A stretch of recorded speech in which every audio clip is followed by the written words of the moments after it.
Oi, pessoal. Então, estamos aqui novamente, iniciando mais um podcast em Nova FURB, para contar um pouquinho de histórias de sucesso, histórias de egressos, né, da nossa universidade. Eu sou a professora Carolina Krebs e com meu colega Christian Krambeck. Estamos aqui hoje com um ilustríssimo convidado da Engenharia Química, né, formando da Engenharia Química. Puxou a sardinha para o teu lado, né, Com Carol? certeza. Boa tarde, Carol. Boa tarde, Anderson. Boa Obrigado tarde. pela presença. Meu nome é Christian Krambeck. E o prazer estar com vocês aqui para a gente bater esse papo descontraído de novo sobre inovação, empreendedorismo e sustentabilidade boa, e as conexões antigas e novas com a FURB, né? Isso aí. O Christian levantou bem esse ponto de sustentabilidade, que eu acho que foi o que mais me chamou a atenção, né? Vendo um pouquinho da tua história, Anderson, que é muito forte, né, na tua área. E tu falasse para mim ali nos bastidores que tu já tivesse esse interesse desencadeado lá na graduação, né? A área de engenharia química ela é extremamente vasta, né? É um leque bastante grande de atuações que um profissional pode ter. E bem lá no início mesmo, ou pelo menos quando a gente começa a migrar lá das disciplinas básicas para os profissionalizantes, eu já vi que eu queria trabalhar com tratamento de água, em alguma coisa com relação a isso. E ao longo dos anos, inclusive até os dias atuais, eu consigo enxergar de que mesmo o tratamento de água é algo extremamente vasto. Ou seja, daquele leque grande é uma pequena aba e dentro dessa aba vira um outro leque gigante ainda. Então, se eu olhar para trás, lá no ano de 99, quando eu me formei, quando eu pensava em tratamento de água, algo muito restrito, olha, é somente a clarificação de água, né, de um sistema natural para a fábrica e o retorno depois para a natureza, eu nem imaginava que, por exemplo, e é o que grande parte da minha atividade hoje, a importância, por exemplo, de vapor, qualidade de vapor. Por exemplo, turbinas de energia elétrica, de geração de energia elétrica, que exigem uma qualidade de vapor de altíssima pureza, com os seus parâmetros todos muitíssimo bem controlados. Então, eu comecei a desenvolver exatamente como você falou lá, esse desejo de trabalhar com águas, mas me surpreendi ao longo dos anos e continuo me surpreendendo com a vastidão dentro dessa pequena aba que é esse leque grande da engenharia. E tu estás até hoje na mesma empresa, na mesma atuação? Na mesma atuação, porém eu estou em companhia diferente. Trabalhei no início da carreira, eu tentei a vida acadêmica, fiquei um período bastante curto, vi que não era para mim, pelo menos naquele determinado momento, aí eu disse, não, eu quero tentar a indústria. Migrei para a indústria, trabalhando numa companhia, que hoje é concorrente da companhia que eu trabalho, com vendas técnicas na área de tratamento de água industrial. Estou numa outra empresa hoje em dia, também migrei para a área de vendas técnicas, e aí nessa nossa área de vendas nós temos um ditado, que ele é um pouquinho pejorativo e eu aceito já que é contra mim, não tem problema nenhum. Quem não vende bem, o pessoal manda para a área técnica. E mais ou menos isso foi o que aconteceu comigo. Porque é natural, quando o sujeito é muito técnico, ele fala a verdade demais. E o vendedor não pode falar tanta verdade. Ele tem que esconder um pouquinho. Isso numa boa, assim, sem ser muito proselitismo aqui, não. Mas, e realmente eu me identifico muito mais do que vender em si, mas apoiar a equipe de vendas. E é isso que eu venho fazendo desde 2011. Completei 11 anos exclusivamente dedicado à área técnica. Realizar treinamentos, implantar tecnologia nova, ajudar, boa parte do tempo, né? O que é um engenheiro? É o cara que soluciona o problema, né? Então, é solucionar os problemas existentes, ajudar a equipe de vendas a conquistar novos clientes, novas plantas e assim por diante. Esse é o dia a dia. Tu falou uma coisa interessante, essa questão da vida acadêmica, né? Do dar aula, né? Eu acho, não sei como é que tu percebeu isso, tanto quando tu fez a graduação aqui, quanto na tua experiência como professor, o quanto a gente precisa avançar e evoluir nessa mistura positiva entre professores do mercado, com esse dia a dia, esse calor, digamos, do mercado, versus os professores teóricos. Acho que os dois têm uma importância. Sim. Mas o quanto tu acha que a gente precisaria avançar ou não nessa mistura, né, mais equilibrada entre esses dois perfis? Eu lido hoje, há muitos anos, melhor dizendo, né, com todo mundo que está chegando no mercado e ocupando essas posições nas fábricas. Você falou uma coisa muito importante, essa questão teórica ela não pode ser negligenciada em hipótese alguma. E o que eu percebo ao longo, parece até um idoso falando, mas o que eu percebo é que a molecada que está vindo para o mercado está deixando muito a desejar a área teórica, a parte teórica. Muito, assim, coisas grosseiras. Eu gosto de lembrar que aquela época que eu estudei, você da minha época, existia uma forte imposição para o conhecimento teórico. O prático ele vai vir. Ele vai vir. Eu já vou responder a tua pergunta de como integrar isso. Né? O prático ele vai vir, mas se o profissional não tem o mínimo teórico colocado, muito bem fundamentado, aquilo que é prático vira só o empírico. Não. Eu sei que funciona porque eu apertei o botão. Ou eu sei que funciona porque eu desliguei uma bomba, eu fechei uma válvula, alguma coisa assim. Então, mas por que a válvula fechada gerou o resultado que você tem, que você desejava ou não, né? Então, o teórico eu acho que é extremamente importante. A visão do prático eu acho que ela é importante porque existem coisas que o teórico não vai conseguir ensinar. Então, o famoso balanço de massa, Carolina sabe o que eu estou falando, né? Às vezes fica um negócio tão abstrato para nós. Eu lembro muito bem, nós engenharia era muito, balanço de massa, balanço de energia e assim por diante. E muitas vezes o conceito fica abstrato. E aí eu coloco até como sugestão, às vezes, para um professor de balanço, que ele tem que dar alguma coisa prática. Então, por exemplo, eu tenho esse copo de água aqui. Como é que eu ensino o balanço de água? De massa, perdão, né? Bom, é a água que está entrando, a água que está sendo gerada, consumida, evaporando, etc. E a água está saindo. Ou seja, é tudo um equilíbrio. E eu acho que essa conexão, às vezes, falta entre aquilo teórico e, novamente, está sendo, no mercado como inteiro, está sendo negligenciado, infelizmente, né? Mas falta essa conexão. Eu sempre fui da ideia, e eu lembro bem também quando eu era aluno, tinha muito interação anual ou semestral, né? Com as famosas semanas de engenharia. Eu acho que ali é essencial. Ali quebra o gelo. Esse contato com os profissionais, né? Nossa, quebra demais. Eu lembro bem de eu não vou lembrar o nome do profissional, muitos anos atrás, uma semana de engenharia, ele pegou e falou uma frase que deixou todo mundo bravo na sala, inclusive os professores, né? Me formei em engenharia e nunca precisei fazer uma integral na vida. E é natural, realmente. Porque isso é verdade, né? É verdade. Não, e é natural, assim, porque isso significa dizer que não vou ter que ensinar a aprender cálculo diferencial, em hipótese alguma. O cálculo diferencial está lá na grade por uma razão muito específica, ou mais de uma razão específica. Agora, claro que boa parte das profissões, boa parte do mercado que o profissional de engenharia escolhe realmente não vai precisar. Ou se precisar, ele tem isso aqui hoje em dia. Eu lembro que eu tinha aquela calculadora 48, ela está aqui no aplicativo. 48. Ela está no aplicativo aqui. Então, só que a pessoa tem que entender a base para chegar naquilo ali. Eu acho que essa conexão pode ser, sem dúvida alguma, ser feita com essa interação, né, de semanas de engenharia, alguma coisa assim, e sem dúvida alguma, muita visita técnica. Eu lembro que eu tive a oportunidade de fazer várias visitas técnicas para aprender, sabe? Ver com visões diferentes. Um dia uma fábrica de celulose, outro dia uma planta de alimentos, outro dia um laticínio, outro dia a estação de tratamento de água do município, né? Para ver como é que funciona na prática aquilo. Porque só dizer que o pH é bom para coagular com coagulante X e Y, você vai ver na prática mesmo isso, sabe? Essa interação é importante. Mas é um diferencial, um professor que tem essa experiência de mercado, quando vai passar a parte teórica, trazer as experiências que teve, olha, é assim que funciona. Porque senão, como tu falaste, é muito abstrato. Exatamente. E isso entra nas metodologias ativas também, que dá para trabalhar muito isso, trazer a indústria para dentro da universidade, né? Fazer parcerias. Aí eu consigo visualizar algumas oportunidades na tua área, né? Para os nossos alunos. E também eu acho que é um desafio conjunto, né? Tanto da universidade aprender como fazer isso, quanto as empresas também virem debater e discutir, entender que são objetivos diferentes, mas complementares. Correto. Eu acho que se a gente conseguir avançar nessa direção, a nossa região já é super referência no Brasil todo, na América Latina, de muita qualidade, em vários ramos de mercado, né? Mas eu acho que se a gente conseguir isso, vai ser muito mais divertido, como tu falou, tu lembrou de uma semana acadêmica, né? Tu lembrou das experiências práticas, das visitas. Eu acho que também a gente fazer ser divertido para o aluno tem a ver com o aprendizado mais ativo, né? Que é aqui a Carol falou das metodologias ativas, né? E esse acho que é o desafio. A gente aqui dentro ainda precisa avançar. Acho que esse é até um dos objetivos desse podcast também, galera. Professores e alunos, né? E colegas.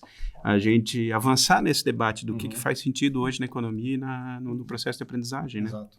E o Anderson falou que dentro da universidade ele identificou que o perfil dele era para essa área, né? Exato. Então, aí descobriu o potencial. Então, com essas atividades, a gente consegue também já dar um norte para o acadêmico que vai se formar, para não levar aquele susto, né? Agora, para onde que eu vou? O que será mesmo que eu quero? Que eu faço uma atividade no início das aulas, né? No começo do semestre.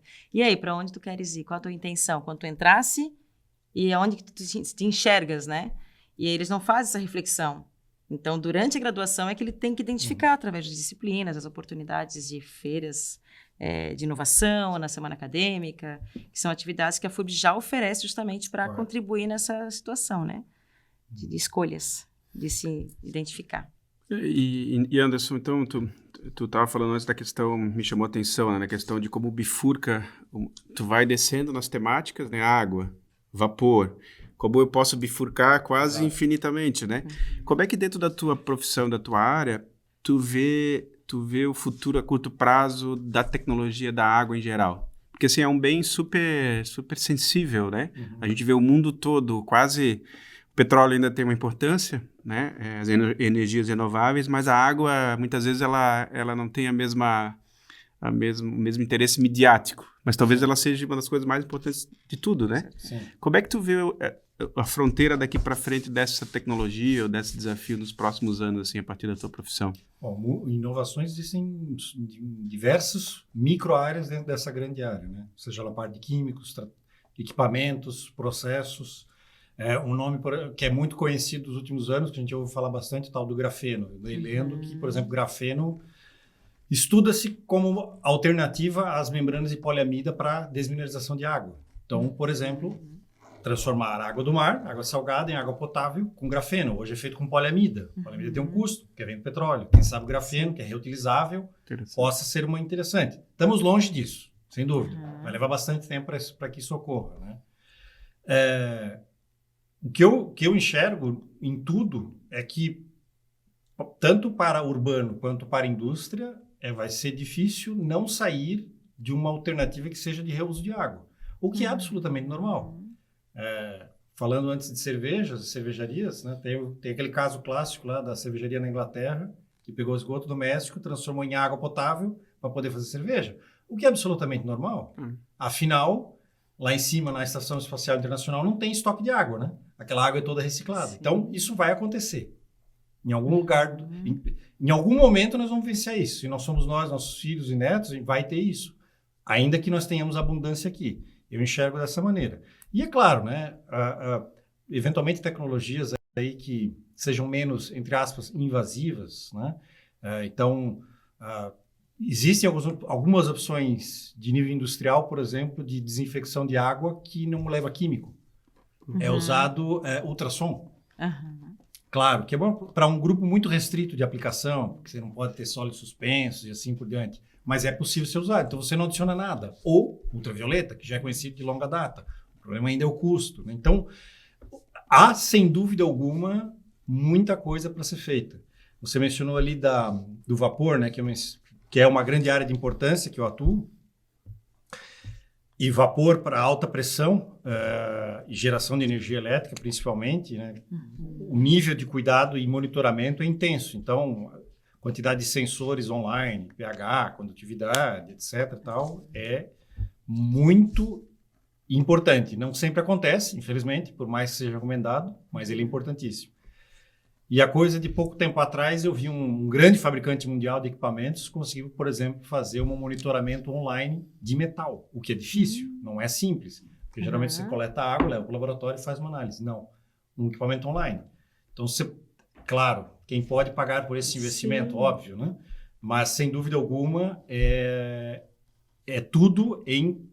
Eu preciso melhor, né? Eu preciso otimizar, eu preciso...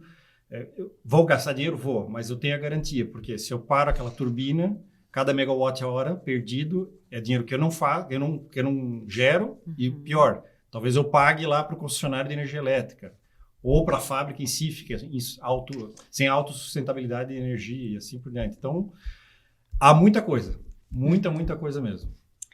E como é que está o Brasil nesse cenário, nesses avanços tecnológicos nessa área que tu atuas? Eu vejo que, assim como qualquer área no Brasil, a gente sempre tem um pequeno delay.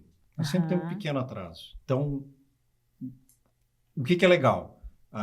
Esse carinha aqui e o computador nos deram a habilidade de conhecer o que tem do outro lado do mundo. Dá essa oportunidade. Então, de certa forma, nivela um pouco, né, a tecnologia do celular. A informação está disponível.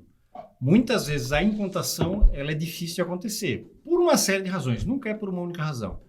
Custo, sem dúvida alguma. Infelizmente, uma tecnologia que custa 1 talvez na América do Norte, vai custar 2,5, 3 aqui. Infelizmente, essa é uma barreira grande para nós. Eu vejo, talvez, e eu tenho certeza que isso transcende a área que eu atuo e acontece em todas, uma coisa muito cultural da América Latina. Nossa, aqui do Brasil e dos vizinhos, sabe? Quando eu comparo com outros povos, e aqui eu não quero chamar nós de vira-lata, mas é uma simples comparação cultural, né, da América Latina com outros povos, da Europa e América do Norte. Quando você se depara com um problema, o que normalmente eu vejo que é o comportamento típico da cultura europeia e norte-americana? Eu tenho um problema. Alguém já passou por esse problema antes? Se alguém já passou, isso deve estar num livro, num manual, num procedimento, etc. Ok, então eu vou lá ver, implemento a solução e escolho o resultado. Não, ainda assim estou com um problema. Bom, então parta para o avançado. Lembro bem de um professor, acho que foi de física, o professor Calvala falou isso. O professor Calvala que deve estar aposentado, com certeza. Já está aposentado. Mas ele falava naquele português meio ruim dele, eu preferi me comunicar em inglês, inclusive, com ele. Ele dizia o seguinte: antes de tentar o avançado, tenta o básico. Não adianta você pular uma etapa. E a nossa cultura latino-americana é o contrário. A gente quer o avançado porque nós temos que ser os melhores. Faça o básico primeiro. Veja se deu certo. Veja se funcionou, trouxe resultado. Não trouxe resultado. Ok, então agora vamos para o avançado. Isso é normal. É uma coisa que eu vejo que é muito recorrente. É incrível, né? Quase como se alguém quisesse ganhar a fama de inventar uma roda melhor, né? Mais eficiente, né, que a roda, né? É difícil, né? Eu vou dar um exemplo prático para o pessoal que está em casa. E seguramente, não apenas para os estudantes de engenharia, outros também vão conseguir compreender. Se eu tenho uma água em alta temperatura, 90 graus, e eu quero analisá-la, os parâmetros principais físico-químicos, existe uma norma que diz que você tem que baixar de 90 para 25. Só que aí, o que acontece? Muitas plantas, muitas fábricas não têm o resfriamento adequado, que é um trocador de calor simples, é uma serpentina. É algo extremamente simples, tá? Que a gente usa lá para fazer cerveja doméstica. Sim. Né? Não, eu não tenho isso. Então, vem a pergunta para mim. Ô Anderson Weber, por favor, então, eu tiro a água a 70 graus. Quantos % de erro eu posso colocar na análise de pH ou de alcalinidade? Ajustar. Aí eu coloco assim para ele, bota 1.000.000%. Como assim? A pessoa regala os olhos. Não, a norma é norma, é 25 graus, ajuste para 25 graus, depois nós vamos conversar. Sim. Fazer uma regra de 3. Se para 70 graus. Aqui não dá para rasgar o básico, não dá para rasgar a realidade, sabe? E eu acho que isso acontece com muita frequência mesmo. E não sei a tua impressão, mas eu acho que as universidades elas acabam replicando um pouco isso, né? Os mestrados, doutorados, muitas vezes o próprio, obviamente nunca generalizando, né? Mas alguns orientadores, eles, enfim, pega um tema que ninguém nunca estudou, diferente, não sei o quê, ao invés de pegar um tema já estudado, consolidado e fazer um pequeno ajuste, um pequeno passo, né? Acho que isso eu concordo, acho que é um desafio que a gente precisa entender culturalmente como começar a mudar, né? Exatamente. Não tem problema, eu acho, em ter o ímpeto de inovar, de usar, mas não pode, como tu falou, botar isso na frente de todo o básico, né? Exatamente. De todo o caminho inicial. Pode inovar com o básico também. Né? Exato, claro. Exato. Aquilo que eu estava conversando com você antes, né? Daquele projeto da cloramina. Cloramina é uma tecnologia conhecidíssima há décadas, há muitos e muitos anos. E ela é implantada, ela começou a ser implantada com bastante materialidade aqui na América do Sul, talvez 10 ou 15 anos atrás. Mas nos Estados Unidos já se conhece há muitos e muitos anos. E era aplicada no que mesmo? Que não? Como substituto de cloro, hipoclorito de sódio, né, para controle microbiológico em torres de resfriamento, em sistema de água de resfriamento. E isso permitiu, nessa planta que eu mencionei, uma economia monumental. Né, foi $400 mil por ano. Isso já está rodando há 6 anos, então 6 vezes 400. É uma quantidade enorme de dinheiro com uma coisa que é simples, de décadas atrás. Simples, entre aspas, claro, né? Você tem que fazer a maneira certa de gerar lá na planta, mas o conceito já era conhecido, né? Sim. A aplicação é que Exato. foi a inovação ali, desse diferencial. Correto. Isso aí. Não precisa tentar, é como tu falasse, não precisa mudar a roda, né? E acho que tem os detalhes. O glamour, tudo bem, né? A gente está muito viciado no glamour, né? Na coisa, inventou uma coisa nova. Mas o prazer dessas pequenas inovações pontuais e ver a coisa funcionando, tem aplicação com menos real, recurso, né? com menos impacto, com menos custo, com mais efetividade, é muito legal, né? Porque daí o básico te sobra tempo para começar a fazer perguntas mais estratégicas, né? Bom, qual é o impacto do ESG, por exemplo, né? Já aproveita e joga a pergunta, Anderson. Como é que vocês trabalham, a partir dessa visão, o ESG de vocês, né? O impacto ambiental, social e a governança da empresa de vocês. Como é que vocês estão... É nítido que vocês têm já uma preocupação de ponta, de soluções inovadoras. Como é que vocês, a empresa, e como é que vocês veem os concorrentes, ou enfim, o setor, preocupado com essa questão do compromisso ambiental, social e de governança com as futuras gerações? Eu tenho a famosa frase em inglês, né, que é o tal do footprint, né? Então, reduzir o footprint, reduzir a pegada de água, o consumo de água. Não tem como zerar o consumo de água, isso é impossível, não vai conseguir fazer isso. Para você gerar 1 tonelada de celulose, vai continuar gastando uma quantidade gigantesca de água. O mesmo para processar o minério de ferro e assim por diante. Ou para simplesmente tingir de preto essa camisa que eu estou vestindo hoje, né? A questão é onde é que é possível reduzir, né? E, em geral, há muita coisa que pode ser reduzida. E essa é uma preocupação nossa. Então, por exemplo, coisas às vezes que são bem simples. Novamente, voltando ao básico, tá? Até porque, enquanto nós não tivermos um custo associado à água alto, fica pouco interessante sob um ponto de vista econômico. É legal para o discurso, mas não paga o bolso acionista. Temos que reconhecer isso. Tem que ter o equilíbrio, Adianta. né?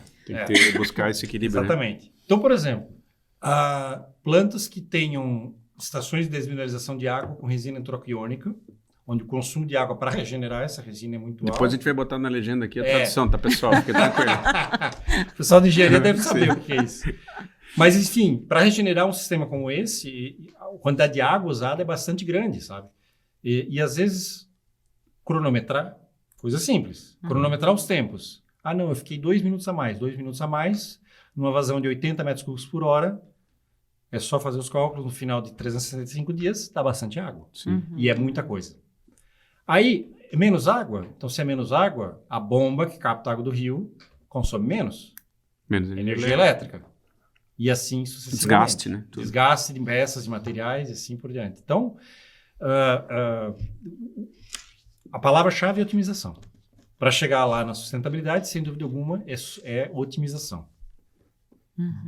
Legal.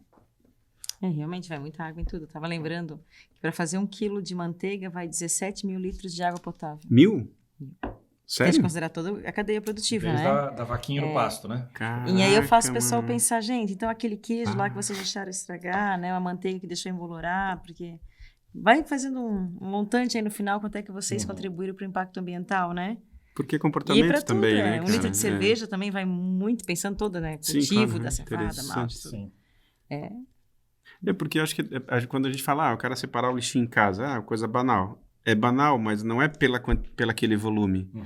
Eu acho que por esse comportamento que tu falou, de o cara entender o que significa, né? Toda a cadeia, todo o processo anterior, né? Acho que isso muda a forma de pensar. E esse mesmo cara que separa lá, que depois, se ele for trabalhar na empresa, enfim, vir para a FURB, aqui estudar e trabalhar na empresa, ele vai levar Exatamente. esse sentimento, né?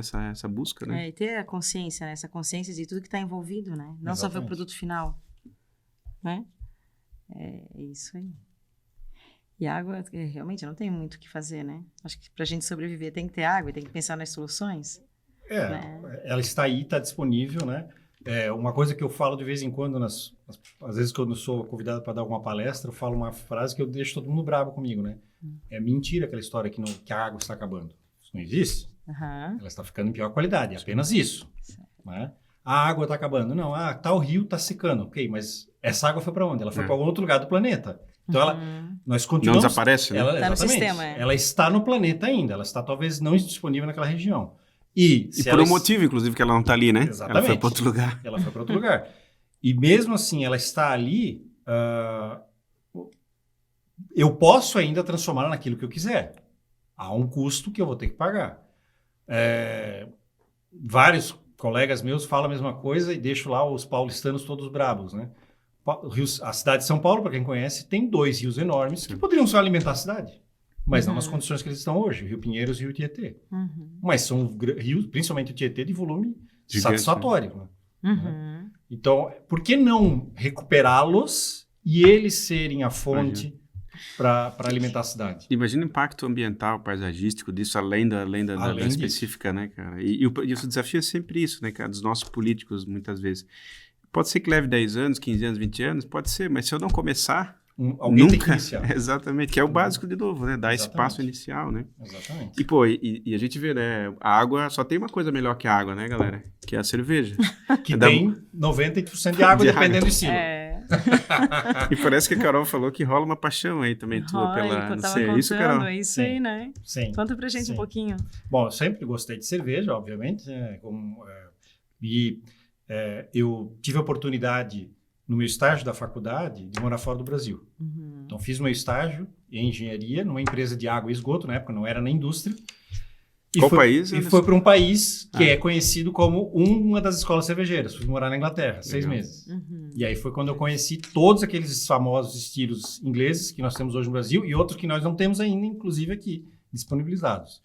E aí fui entender. Isso foi no ano de 98. 15 de agosto de 1998 eu fui para lá. Uhum. Eu digo, não é possível que isso exista cá e não tem no Brasil. Aham. Isso causou aquele baita interrogação. Então, Aham. eu sei que talvez os mais jovens, aí, com 20 anos de idade, não entendem o que eu estou falando, porque hoje eles têm disponível na prateleira do supermercado muito mais do que nós tínhamos na nossa época. Né? Bom, comecei a gostar de toda aquela variedade de estilos. Voltando para o Brasil, idem. Me arrisquei algumas vezes a fazer bateladas pequenas, né? 20, 30, 40 litros. E aí, inclusive, totalmente como hobby, né? Eu nunca dependi disso para minha vida, né? Estava comentando antes com a Caroline que, quem sabe, eu ainda faço alguma reviravolta, 180 graus, largo a água e vou trabalhar com cerveja. Mas acho que Uma evolução, né? acho que falta alguns anos para isso ainda, não estou pronto, não. Mas aí eu, como de tanto eu gostar, aprender com isso, e claro, a formação acadêmica ajuda vigorosamente. Aliás, eu acho que eu vejo assim, engenheiros químicos trabalhando com cerveja a rodo, Sim. mais até do que engenheiros de alimentos. Aham. Eles se coincidem, se complementam ali os conhecimentos, né? Aqui em Blumenau temos a escola que vocês conhecem, a ESCM, né? Escola Superior de Cerveja e Malte. Que era uma das melhores do Brasil, né? É considerada aí da América Latina, E inclusive, é né? nossa parceira aqui também. E é Muitos parceira da projetos. universidade, né? Uhum. Então, fui da primeira turma de tecnologia cervejeira, pós-graduação em tecnologia cervejeira. De novo, né? Fiz por paixão, Tá. porque realmente não atuo profissionalmente nessa área, né? E tenho orgulho de ter feito lá. Fiz meu TCC, fiz minha batelada de American IPA, apresentei. Não fui reprovado, ganhei meu certificado. Né? Deixou a banca bêbada, isso já tá bom, né? Se a banca sai bêbada, já... E tu vê como é importante, né, essa questão do conhecimento ligado à cadeia produtiva, né? Correto. O fato de Blumenau ser capital nacional da cerveja não é só um fetiche, né? Não. Não é só uma jogada de marketing. Tem muito trabalho, muita gente envolvida, muita história, muito paixão por tempo, trás. muita paixão, muito conhecimento, né? É. E a FUB tem um papel, a escola cervejeira o outro. Eu acho que a gente sempre fala aqui, né, Carol? A gente tem que se especializar, ou muito menos em concorrer um com o outro, mas Não. criar sinergia, né? Complementares. Cooperação, né? Complementares, sem dúvida alguma. E com todo o teu conhecimento, assim, em relação a desperdício de água, tratamento, né? Quando tu preparas uma batelada, tu consome ela toda, né? Porque se tu Sim. desperdiçar, gera impacto ambiental. Só um Então, pouquinho pro santo, né? Então, eu acho que tem essa consciência de que tem que tomar, né? Tudo que foi Exatamente. produzido, né? Exatamente. Ou compartilhar, pelo menos. E né? por isso que tem um pouco essa mística aqui, né? Não, pode derrubar tudo na mesa, menos chopp, né? Pra não Menos, desperdiçar, né? O chopp. Exatamente. Muito legal, isso aí. E aí eu consegui fazer, eu estava comentando contigo antes também, fiz 2 bateladas especiais para a família. Então, eu fiz para minha sobrinha, primeira, chama-se Francesca, foi corrotulada e tudo. Legal. Legal. Uma blonde ale, estilo Aham. belga, com toque inglês. E para o meu sobrinho Frederico, eu fiz uma American Black IPA. Pô, que legal. Né? Que Ele é legal. forte, ele gosta de Aham. super-herói e tal. Olha E que foi legal. em homenagem a ele, né? Eles não beberam, Aham. tá? Antes que alguém fale. Os dois têm perto de 5 anos de idade, né? Sim. Mas os pais deles beberam, Sim. eu bebi Sim. e tal, né? Foi uma É só uma homenagem, homenagem né? para eles. Né? Legal, legal. Quem sabe guardar uma amostra ou a receita, né? Para que Não, a eles receita possam... sim. A receita tá guardada. Isso tá no Beersmith, inclusive. Eu fiz o arquivo do Beersmith para ela. Olha que legal. Poxa, Que legal. muito bem, gente. Tu Claro, pergunta ou eu então. pergunto? Pode perguntar. Eu vou, sabe que eu vou.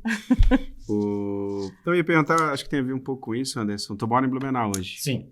E a gente meio que pergunta isso um pouco para todos os convidados, né, Carol? Uhum. Porque hoje em dia não tanto, mas algum tempo atrás, sempre tinha essa coisa, eu quero ter sucesso, eu quero construir uma empresa, eu quero ter uma profissão mais desenvolvida, eu tenho que ir para Curitiba, para São Paulo, enfim, Porto Alegre. E hoje em dia a gente vê que isso está mudando um pouco, né? E a gente faz essa pergunta, por que como um profissional, empresário, enfim, inovador, por que tu decidiu ficar em Blumenau? Né? Quais foram os principais motivos que te fizeram decidir morar aqui, ter família, enfim, continuar aqui? Uhum. Bom, sempre gostei demais aqui. Nasci aqui, morei quase toda a minha vida aqui. Eu tive esse pequeno período lá no estágio. E antes disso, na escola técnica, antes da FURB, eu fiz escola técnica em Joinville.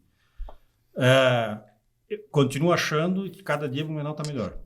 Gosto demais daqui. Conheço boa parte do Brasil. É difícil ter um lugar melhor que o Vale Europeu aqui para morar. Tenho certeza que vocês dois conhecem um pouco do Brasil, sabem o que eu estou falando. Então,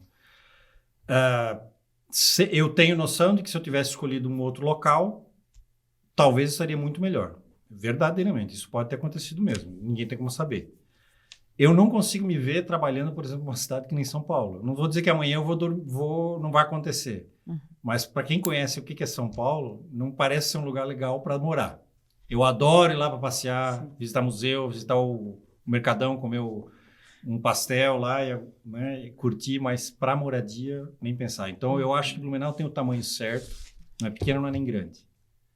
E tem melhorado muito nos últimos 15 anos. 15, 20 anos, ela tem melhorado significativamente. Gente trabalhadora, vocês sabem bem o que eu estou falando. Sim. Aqui, ninguém tem medo de pegar a enxada, capinar o mato, se precisar. Limpar as coisas da enchente, quando dá enchente, né? Principalmente a história isso. já prova Todo isso, mundo né? já fez isso alguma vez, né? Colocar a bota de borracha, sair na calçada de casa. Lava-jato, mangueira. Exatamente. Então, eu acho que muito mais a paixão está aqui. Claro, toda a minha família também está muito próxima. Se não está em Blumenau, está nas cidades vizinhas, né? Uhum. Então, eu fiz essa opção. Fiz essa opção e não me arrependo de ter feito. Não me arrependo. Que legal. Melhor que Blumenau, Gaspar. Também. Na verdade, o Blumenau está na grande, Gaspar, né? Não podia perder. Tinha que falar. Sim, não, Gaspar é uma cidade cosmopolita. Temos muitos alunos em Gaspar, né? Muitos. Gaspar, Indaial, Pomerode, Timbó, né? Meus pais moram em Timbó também. Meu irmão é presidente de uma cooperativa de produção de pesca também em Timbó. Timbó é região, né? E realmente é como tu falou, eu acho que tem... E parece que há uma tendência, né, assim, a gente não tem mais êxodo rural, não tem mais pouca migração entre regiões, mas um movimento que esperamos o censo agora para ver, né, comprovar isso ou não, sim, mas das grandes cidades para as médias. Sim. Parece que há uma migra Floripa, mesmo Blumenau, Joinville, algumas cidades, pessoal vindo de São Paulo, essas cidades maiores para as médias, né, porque é isso que tu falou, mantém algumas possibilidades profissionais de alto nível ainda, mas ao mesmo tempo tem essa tranquilidade, mais segurança, mais qualidade de vida, né? A pandemia, eu acho que ajudou bastante nesse perfil também, né? Também. Eu acho, inclusive, que muitos saem, se aperfeiçoam em alguma área e voltam, né? A gente tem essa necessidade de voltar e contribuir para a nossa região, né? E é o que faz crescer, é o que faz se destacar, né? Cada um fazendo a sua parte. Exatamente. Às vezes nem percebe, mas é uma necessidade, assim, né? Vem na memória celular aquela necessidade de retornar a casa e contribuir de alguma forma para que melhore cada vez mais para o coletivo. Né? Tem toda a razão. Não é? Isso mesmo. Muito bem, gente. É que eu estou pensando se volto a falar de cerveja. Vai, Carol. O nosso Inova Furb aqui prima pela liberdade, né? Exatamente. Quer puxar outro tema? Vamos lá. Tu tens alguma área assim, que tu acha que era interessante a gente destacar aqui? Inclusive, assim, porque tu se formasse aqui, né? Retornasse também, eu acho que algumas palestras, ainda com professores, mantens contato com professores, né? Tu consegues visualizar possibilidades e parceria de oportunidades para os alunos, talvez com o teu conhecimento, com a tua experiência, a gente organizar alguma coisa que possa trazer esse nicho de mercado também para os nossos alunos, não só da engenharia, porque eu acho que cabe para várias áreas, né? Essa pegada de sustentabilidade, essa preocupação ambiental, porque a gente percebe que o pessoal se forma, sai e ele continua vendo a possibilidade de retornar à universidade. Tu viesse como professor uma época, sim, né? E aí, por alguns motivos, não deu muito certo, mas quem sabe uma outra estratégia de retomar essa universidade e a gente fazer parcerias e mostrar a tua história, sim, porque esse é o grande objetivo aqui, né? Mostrar para mais pessoas teus altos e baixos, porque eu acho que não foi sempre linear, né? Não é nunca para ninguém. Nunca é, né? né? E a gente tem que saber, é tem importante. que saber, e a gente tá também num processo, Anderson, a FUB percebe que precisa se reinventar, né? A FUB percebe que a gente já entrou no século XXI, e tanto a revolução digital, quanto o papel das universidades no século XXI, a transformação das regiões, todas as universidades, não só a FUB, precisam se reinventar. Algumas vão ficar para trás porque né, não sei se não acreditam, ou enfim. Mas a gente quer justamente, a gente acredita nisso dentro da FUB, e a gente sabe que sozinho a gente não consegue. Né? A gente só vai fazer se for em parceria com vocês, Claro. né? Empresários, enfim, pessoas que não só egressos, mas que estão atuando e buscando essa inovação aqui na região, né, Carol? Não, eu lembro que muitos anos atrás eu tive a felicidade, um aluno que eu conhecia, tinha sido estagiário da nossa equipe, na outra empresa que eu trabalhei, estava se formando aqui, engenharia na Universidade de Blumenau, e aí ele pediu permissão, professor orientador do estágio dele, do TCC dele, que se eu não podia ser co-orientador. Legal. E aí eu ajudei ele. Que legal. E aí eu ajudei Faz ele toda a nisso aí. diferença. Olha que legal. Foi só aquela única experiência. Eu acho que eu posso fazer novamente algo semelhante ou outra atividade, sem dúvida alguma. Sem dúvida alguma. Porque a gente só vê o resultado final, né? Exato. A gente pega teu currículo, né? E a gente não sabe do que acontece ali no intervalo para chegar naquilo, né? Então as pessoas têm uma visão, nossa, cara de sucesso, foi tudo sempre certo e comigo nem sempre dá certo, né? Contar esses baixos, né, das nossas histórias, porque o pessoal só vê o sucesso quando termina. É tipo tirar nota 5 com termodinâmica 1 com Sávio, sabe? Vou ter que voltar a estudar. Ninguém sabe disso, aí né? Tem que estudar e passar a noite lá estudando. Não era livro digital, era livro em papel, né? Não sei se a molecada está usando livro digital hoje em dia. Hoje é meio misturado. Misturado. Então, assim, a nota 5 lá de termo 1 do Sávio, não posso reprovar nessa matéria. Tenho que pegar. Então, os baixos são isso, que acho que as pessoas talvez não enxergam muito, né? E as pessoas desistem, né? Com ele deu tudo certo, comigo tem tanta coisa errada e acaba desistindo e tem lá um potencial, né? O pessoal até tem feito bastante evento em Floripa, Blumenau acho que a gente fez uma vez também, em São Paulo, que eu não sei se é Fuck Off o nome, tem um nome. Mas é outro nome, eu acho, mas é uma noite onde eles reúnem 3, 4 empreendedores só para falar de coisa que deu errado. É isso aí. Só por que o cara faliu, por que ele não conseguiu de uma da primeira vez, qual foi o principal erro dele, e a galera fica discutindo, assim, essa questão de entender o porquê que errou, né? Para aprender com o erro individual coletivamente, né? Uma coisa que eu sei que, novamente, eu acho que até hoje hoje estou muito mais maduro, obviamente, do que quando eu comecei 20 anos atrás. Mas ainda assim, quando eu vejo os meus colegas, meus pares lá da área comercial, que são vendedores natos, ser vendedor hoje eu reconheço que é um baita de um dom. Quem é vendedor, e assim, no sentido muito positivo da palavra, tá? Nada de pejorativo aqui. Não é qualquer um que consegue fazer isso. São pessoas muito altamente capazes. E eu vejo de que eu errei muito naquele começo. Quando eu era responsável por vendas técnicas, né? Mas essa ponta dessa caneta é vermelha aqui. E o cliente estava dizendo que era azul, na verdade. Não, mas você é vermelho, você não está vendo? Será que você não entende? Você não estudou? Então, tem que saber dosar. Sim. E quando o cara dá muito, muito técnico, e eu reconheço isso, eu tive essa dificuldade. Se eu começasse hoje, faria totalmente diferente, sem dúvida alguma. Então, alguns dos erros que eu posso dizer que eu tive, e vários colegas meus tiveram também. Talvez falar, não, tens razão, desse ângulo pode ser azul, reflexo, né? Tal. Mas ela vai virar vermelha, hein? Semana que vem, espera um pouquinho. Tá? Talvez o cara não precisa concordar naquele primeiro momento. Né? Talvez ele vai, depois da assinatura do contrato da primeira venda, ele vai aprendendo que é vermelha. Né? Tem outras metodologias, né? Exato, exatamente. Então, mesmo em disciplinas, né, dentro da universidade, a gente fala, né? Tem professor que é muito... Não podia bater na mesa, né? Mas enfim. Tem professor que é muito... essa ponta é vermelha, ponto final está reprovado. Exatamente. Mas será que o processo de aprendizagem, uma certa flexibilidade, né? Não pode ajudar o aluno a aprender mais e melhor, inclusive, né? Do que essa rigidez absoluta? A gente debate um pouco isso dentro da universidade, a forma que é né? passada é muito importante. Como é passado e um pouco da horizontalidade, né? Eu acho que assim, o professor como... manda-chuva da história e o aluno como obediente ouvinte é do século passado. Exato. Já mudou muito. Eu acho que hoje essa horizontalidade é muito mais rica, seja na graduação, na pós, né? E também acho que a gente tem tentado fazer esse debate aqui dentro, né, Carol? Dentro da FUB, né? E aí eu acho que para isso ser de verdade, de novo, tem que ter uma conexão muito forte com as empresas, empresários, como experiência, seja TCC, seja estágio. A gente tem um projeto aqui que chama Trilha da Inovação, não sei se tu já ouviu falar, mas é muito interessante. A gente tenta dividir, ela é anual, e a gente tenta dividir em 4 ou 5 etapas, sendo a primeira o dia do desafio. A dia do desafio, a ideia é que o empresário venha apresentar o seu problema para alunos e professores, em várias áreas temáticas, saúde, educação, indústria, impacto, ESG, né, enfim. E aí, a partir daí, os professores e alunos juntos podem decidir se vão pegar esse problema para trazer para dentro de um TCC, para dentro de uma disciplina, ou para a feira de inovação, ou para o hackathon.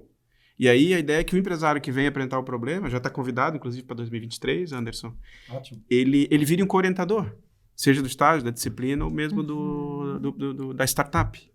Né? Então, é bem interessante. Depois eu vou tendo as etapas, feira de inovação, o hackathon, que vai acontecer agora no final de outubro. Então, são 4 ou 5 eventos fixos anuais, que a ideia é ter essa cadeia completa para o aluno explorar esses problemas reais dentro da universidade. E, cara, o que já está acontecendo é revolucionário. Sabe, o conhecimento que traz, a troca, né? É impressionante, assim. Muito bom. Excelente. Não, o que eu puder ajudar, que o pessoal achar que eu consigo contribuir, legal. Sem dúvida alguma. Excelente. É esse processo ensino-aprendizagem, né, que há muito tempo já não é mais tanto. Era o professor passando conhecimento, o aluno estava ali para absorver, e não é bem assim, é uma troca, né? É o aluno trazendo a experiência dele dia a dia, a experiência dele no estágio, contribuindo com o aprimoramento do professor, inclusive, né? E depois esse contato com o mercado, com a indústria, com os profissionais. Correto. Né? Exatamente. E também é uma troca, né? É o pessoal que está lá fora aprendendo com o meio acadêmico também, e o meio acadêmico aprendendo com quem traz informação do que está acontecendo na vida real, né? E essa pergunta, quer dizer, qual é a universidade que a FURB quer ser, né? Imagina que interessante, vem um aluno para cá, ele participa do dia do desafio, desenvolve uma ideia, o Anderson como co-orientador, um professor na disciplina, desenvolve um projeto, vai para a feira de inovação, vence ou não, vai para o hackathon, desenvolve, de repente o Anderson, pode ser meu funcionário, ou pode ser meu sócio numa spin-off. O professor daqui pode virar sócio do Anderson e do aluno. Né? Uma cadeia mesmo. Exato. E aí tu começa, a Carol pode ser sócia de um aluno com uma ideia enfim, seja qual for. E aí esse professor pode ganhar royalties. A FURB, sendo o palco disso, a gente pode regulamentar para ela ganhar royalties. E a empresa é do aluno, do professor, enfim, de quem tiver envolvida nela. Todo mundo ganha. Claro. Eu sempre digo, vai ter fila para entrar na FURB. Porque uma universidade, assim, que tem esse dinamismo. A FURB já tem muito isso, né? Muitas possibilidades acontecendo o tempo todo. Exato, mas eu acho que a gente precisava girar essa ficha para isso ganhar escala né, e coisa. Cara, é um futuro incrível, porque daí o impacto disso, essa startup não é só para não ganhar grana, conhecimento que é importante, mas essa startup ela vai melhorar o impacto na sociedade, seja de água, o que for, né? Vai melhorar isso aí, eu acho que vai causar um impacto positivo nas próximas gerações de alunos, né? Essa universidade vale a pena, vou me inscrever lá.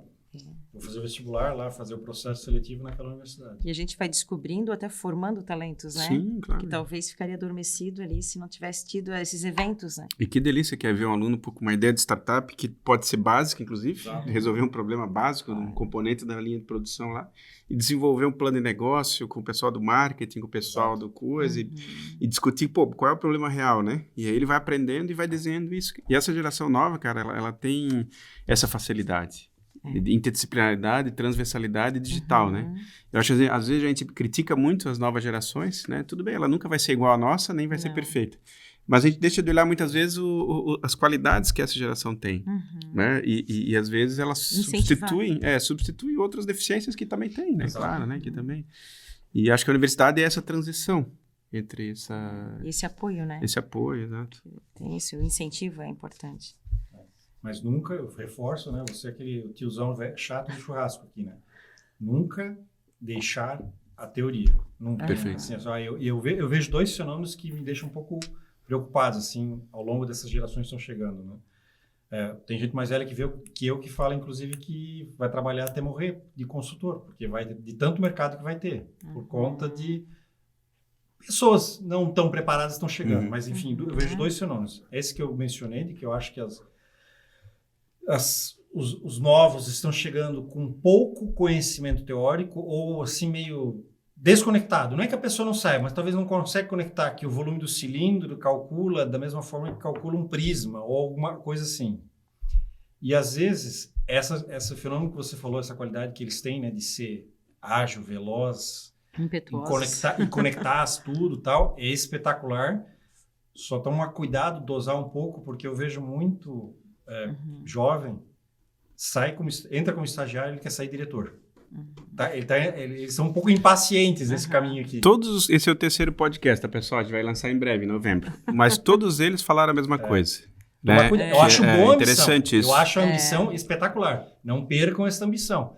Mas só tenham noção de que existe uma escada para subir. Tem que ter um fundamento, né? Exato. E naturalmente, a não ser que você seja excepcional, que alguém vai te jogar de trás para frente em todo mundo, tá? Mas é algo muito raro de acontecer. Isso que a gente falou, né? Porque uma coisa é tu pegar um atalho por arrogância. Exato. Outra coisa é um atalho por mérito. Correto. A gente não tem nada quanto atalho, desde que ele seja por mérito, Exatamente. né? Que é um gênio, enfim, a pessoa aqui, né? É. Mas hoje, todos os três, o terceiro agora, falaram a mesma coisa, né, Carol? Que essa juventude, essa geração tem um pouco essa dificuldade. De muitas vezes querer impor uma coisa que eles não construíram. Exatamente. Né, passo a passo para chegar naquele merecimento, né? Então, acho que isso é interessante a gente... Mas, novamente, continue com a ambição, tá? Acho que tem que dosar um pouco esse desejo. Equilíbrio. Exatamente. Para tudo, né? Correto? Porque eu acho que também tem a ver com, também falando sobre isso, com inteligência emocional, né? Eu acho que inteligência emocional é um pouco isso, a pessoa saber, inclusive quando não precisa calcular o teorema ou coisa, que ela pode ter outras soluções, mas ela sabe que não precisa. Correto. Ela tem esse domínio, né? E ao mesmo tempo tem inteligência emocional para saber que, pô, ela vai começar às vezes na parte básica da fábrica e que esse processo não é um demérito. Não, ao contrário, é um processo de aprendizagem, né? E ter essa paciência também e essa curiosidade. Essa inteligência emocional ela vai sendo aprimorada com as experiências desde o início, ali, né? Quando chegar no momento certo, aí tem um time, né? Que a gente estava falando do time, né? Às vezes tem um pouco de sorte, está no momento certo, na hora certa, preparado, pronto para a oportunidade, né? Eu tenho que passar, às vezes, por uma pegadinha, né? O supervisor vai mandar, me traz 1 quilo de corrente alternada, né? Ou me traz um balde de nitrogênio líquido, né? Entendeu? Então, aí tem nunca um pouco mais, disso. já cria uma Desde inteligência diferenciada. Desde que não quebre muito as regras de segurança do trabalho. Exatamente. É isso, a gente faz parte. Esse lado humano, isso também não é só o técnico profissional, né? Não, de jeito nenhum. Desenvolvimento humano. Que a gente já inicia desde de criança, né? Mas é agora na universidade que a gente começa... Eu vejo que como tem contato com o mercado, que a gente quer atuar aí com os profissionais. E aí, é outra dica que eu imagino que os outros convidados devem ter falado coisas semelhantes. Se não falaram, pensam semelhantes para todo mundo que está nos assistindo, né? Se você é bom, se você se destaca, acostume-se com rasteiras. Isso vai acontecer. Importante. Vai ter gente com ciúme, porque você é melhor, você traz mais performance, traz mais resultado, e vai ter... Pô, mas eu nunca imaginei que fulano a fulana ia me colocar uma faca nas costas. Vamos colocar. Vamos colocar. Infelizmente. Vamos ser sinceros aqui. Por mais que seja dura, se essa é a realidade, né, cara? A gente tem que compartilhar isso com a galera. Não, é né? verdade. Não, cru e nu. O sucesso alheio, infelizmente, causa inveja. Então, estejam prontos para isso. Sim. E gerencie isso também de novo, né? Porque esse pessoal invejoso, eles realmente não têm inteligência emocional, né? Porque, pô, é tão melhor a gente ter prazer com o sucesso dos outros. E se a gente tá na mesma equipe ainda, ou na mesma área, ou na mesma empresa, pô, é tão melhor, né? Como é que a gente tá avançando e tá descobrindo junto, né? Isso, assim, eu tenho inúmeros exemplos disso aí. Talvez o mais antigo ainda era remota lá, aula de introdução aos cálculos de engenharia, professor Pablo. Pablo não está mais na universidade. Não. Sala do Pablo lá, primeiro dia, naquele semestre, acho que era o 3º semestre do curso, devia ter umas 90 pessoas. Assim, é um negócio absurdo, né? Quantidade de repetentes, assim, gigante. Né? Aí eu lembro que tinha um veterano, bem veterano lá, porque o professor Pablo é muito sacana, porque ele não quer que nós passamos, ele ferra conosco, e não sei o quê, não sei o quê, não sei o quê. Bom, dos 90, eu acho que terminou o semestre, talvez 10 ou 12. Eu estava lá entre os 10 e os 12. Aquele rapaz ali estava fazendo pela 3ª vez, não passou, teve que fazer uma 4ª vez. Eu me formei e ele ainda estava na faculdade. Caraca. Fazendo a disciplina. Acho que depois ele tinha passado com ele. Eu estava com esse problema em outras. Em outras. Então, assim, sempre o problema é dos outros, nunca é meu, né? Eu não olho para mim, né? Para ver se eu não estou com o meu problema. Né? Então, A energia que ele gastou reclamando do professor... Estuda, pega o livro e Anderson, estuda. me conta aí, vamos fazer junto, né? Como é que tu estás conseguindo ir pra frente? E separar também, né? Porque uma coisa, eu não preciso concordar com tudo do professor, e eu posso criticar e discordar, isso é uma coisa. Outra coisa é me jogar nas cordas, usar tudo que é desculpa para dizer que a culpa é sempre do outro, como tu falou, né? Eu acho que tem uma diferença e muitas vezes o pessoal mistura isso. E às vezes tem grupismo, né? É engraçado, né? Porque o cara daí, ele tá nessa de botar sempre a culpa no outro e ele junta 3, 4 ali que querem sangue um pouco e sei lá. Não sou só eu, hein? Exatamente. Tem mais a galera aqui, ó. Esse sentimento de corpo, né? Que devia ser positivo, a galera usa meio que uma coisa um pouco estranha, né? Isso é o que a raça humana tem que evoluir um pouco, né? Coletividade, se ajudar e ver onde é que tá o problema, ser mais racional também. Mas eu tenho certeza, Carol, que esse podcast vai ser fundamental para isso. Vai, né? Vamos mudar aí a mentalidade. Tô brincando, pessoal. A gente é humilde aqui, tá? Brincadeira. É o Anderson que tá fazendo isso. Não é? A gente só tá... Os convidados, né? A gente só tá aqui rindo um pouco, né? Isso aí, gente. Nosso papo foi muito bom, hein? Ótimo. A produção falou que nós temos 10 minutos para encerrar isso, produção. Mais ou menos, né? Mas a gente que... Uma pergunta técnica para finalizar, a parte técnica. Depois a gente vai para unidades, né? Que também são boas. Mas não sei como é que é a tua área, né? A gente tem ouvido falar muito na tal da guerra dos chips, né? Que é essa tecnologia de ter sensores, de ter a capacidade de medir na ponta, medir coisa, é a fronteira industrial e que a gente sofre uma ameaça grande agora. Não sei se tu tem ouvido falar disso, tem sentido isso, essa falta de chips. Sim. Se é isso mesmo na tua área ou não, ou, enfim. Não, eu sei do que está acontecendo, realmente, né? A pandemia acho que ajudou a piorar essa situação aí, está se regularizando, mas vai levar um tempo ainda. Para nós, especificamente, não tivemos um impacto muito grande, mas falando com relação a medição, controle, etc., eu sempre lembro de uma frase, eu não sei quem cunhou essa frase, mas eu sei que é alguém famoso na humanidade, né? O que não se mede não se controla.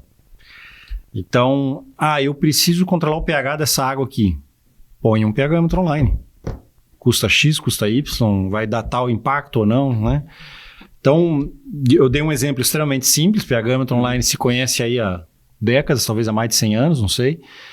Mas tudo aquilo que for monitoramento online e principalmente que eu consiga olhar aqui, então boa parte dos clientes nossos hoje eu consigo olhar aqui.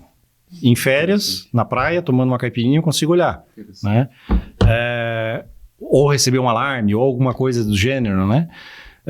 Claro, eu não sei nem como fazer isso, né? Nós temos toda uma equipe de automação que é responsável por isso, né? Mas eu sei interpretar os dados. Eu sei visualizar, eu sei como entender, sei gerar o gráfico, sei gerar a informação necessária. Tomo uma decisão, olha, para o sistema, faça tal ação, faça outra ação e assim por diante. Então, eu enxergo que sim, ela pode impactar e que quanto mais automatizado, melhor. Para tudo na vida, né? Houve um tempo, com certeza na nossa infância, vocês vão lembrar, que ninguém tinha ar-condicionado no carro, né? E hoje nós não conseguimos viver sem. Sim. É impossível viver sem ar-condicionado. Não vivemos sem... Vamos ficar no carro, né? Sem o sensor de ré, que é uma coisa banal. Banal. Né? A câmera de ré e assim por diante. Então, assim, são todas pequenas coisas que a gente não vê, percebe. As coisas vão evoluindo de maneira, às vezes, numa velocidade que nós não percebemos quanto elas impactam. E o mesmo na área que eu trabalho. Então, o que eu vejo é monitoramento e automação. Quanto mais, melhor. Legal. Falando em indicador aqui, eu tomei 350 ml de água, a Carol tomou 50 ml e o Anderson tomou 125 ml de água, tá, pessoal? Já que a gente está falando de água, né? Preciso melhorar aqui a quantidade. Desempenho, precisa melhorar o teu 2 litros por dia. 2 litros por dia. Sim, não, eu tô no 1,5, mas hoje já falhou. É outubro, então pode ser cerveja. Substitui, né? Muito bem. O que mais, Carol? Considerações finais, então? Vamos seguir a orientação da nossa produção? Vamos, né? Porque eles estão me olhando já. Estão bravo, né? Vamos lá, então, Anderson. Nossa, foi um prazer essa experiência contigo, né? Aprender. A gente sempre aprende tanto, né? Com nossos convidados, mas principalmente quando é uma área que não é nossa, né? A gente tem uma visão diferenciada e quando a gente fala com alguém que realmente entende do assunto, a gente já começa, tem muita coisa aí que a gente não sabe, né? Foi muito bacana. Muito obrigado. Agradeço realmente ter aceito o nosso convite, né, Christian? professor Christian que está... Não, super divertido. A gente Foi está muito fazendo bom. porque está legal aqui, né, pessoal? Pelo menos pra gente, esperamos que para vocês também, né? Uhum. E aí, nessa pegada final, né, já fazendo as considerações finais junto aí, enfim, fala o que tu quiser. Mas Tá bom. se fosse para ti, profissional e cidadão, um sonho de cidade, de universidade, assim, pro futuro, né? O que tu sente, que tu queres, assim? O que tu torce? O que tu vibra aí para como é que tu gostaria que fosse, enfim. O que tu quiser nessa linha aí. Bom, A gente já falou tanto, né? Pois é, fica deixou à vontade a aí. pergunta mais difícil, né, pro final, né? Para fechar, assim. Eu tenho a visão que, obviamente, a universidade tem que ser um ator importante em qualquer sociedade de desenvolvimento daquela sociedade onde ela está inserida. Todo mundo que vai lá estudar, se graduar, fazer as pós, etc. Tal, obviamente está almejando, dentre os seus grandes objetivos, remuneração, sem dúvida alguma. Não dá para a gente falar isso, fugir disso. Agora, com tanto conhecimento que uma universidade tem, sem dúvida alguma, uma parcela significativa, não vou dizer nem uma pequena parcela, pode ser retornada para a sociedade. Isso tem como acontecer. E eu acho importante todos esses projetos que vocês mencionaram, que está nessa linha, eu estou entendendo justamente dessa maneira, e que a sociedade, e principalmente acho que os mais humildes aqui, sem discurso, sem eufemismo nenhum, mas aqueles que são mais humildes dentro da nossa sociedade, que consigam enxergar, aquela universidade nos dá retorno, ela não está lá só para formar o banqueiro, ou o engenheiro que vai virar um diretor de uma empresa, ou um professor que vai para não sei aonde e tal. Ela está dando um retorno aqui para a nossa sociedade.